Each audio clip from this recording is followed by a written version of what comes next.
What kind of challenges are coaches in the Pac-12 facing about getting teams ready by the time games start? Well, right now, we're on schedule to be ready in November. When you think about what it takes to prepare a football team, and I think every coach understands that. We have about 7 weeks total before we can start. But we're like all college football teams right now. If the virus hits you or an opponent, you're out.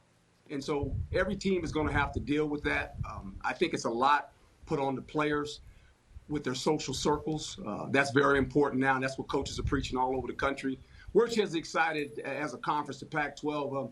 Rece, we get to play tackle football again. That's kind of important. Last time I checked, we actually get to play tackle football. And we're excited about that, to be quite honest. All right, you said you're on target, but Herm, we've seen some stories about teams that ended up sending their players home and so forth. Compared to where your team normally would be 6-7 weeks ahead of the season, how would you assess them physically right now? We're okay. We actually have been participating in workouts. We've had some team structure meetings. We've had the ability to walk through. Every team is not in the same situation in our conference. We understand that, but we've been fortunate here.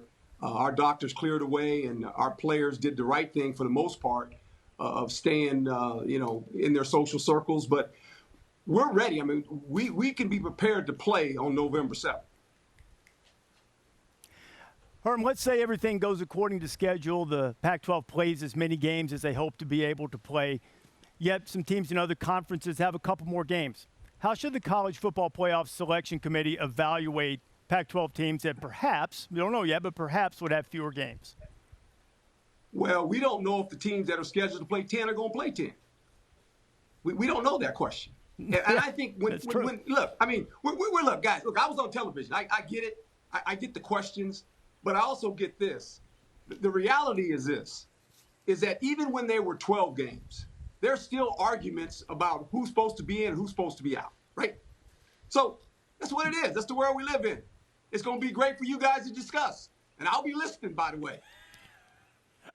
Hey, Herm, the whole history of this sport is built on arguing about who should be the champion and who ought to be in. And that might be amplified even more. You know what I've learned? What's that? You guys have learned this too. When you're coaching football at any level, everyone that's not a coach becomes a coach. This is the next thing I learned. We all know a little bit about health, right? And everyone in the country became doctors. Right? Everybody because hey, I'm coaches coach, players play. Yeah. The physical doctors make the decisions. If we just and you guys report the games, it's a wonderful thing, and we should all stay in our lanes. But we can't do that. You just can't do it. It's impossible. Hey, man, come on, Oh, man. You know human nature better than that. Herm Edwards, head coach at Arizona State, joining us. Thanks for watching ESPN on YouTube. For live streaming sports and premium content, subscribe to ESPN+.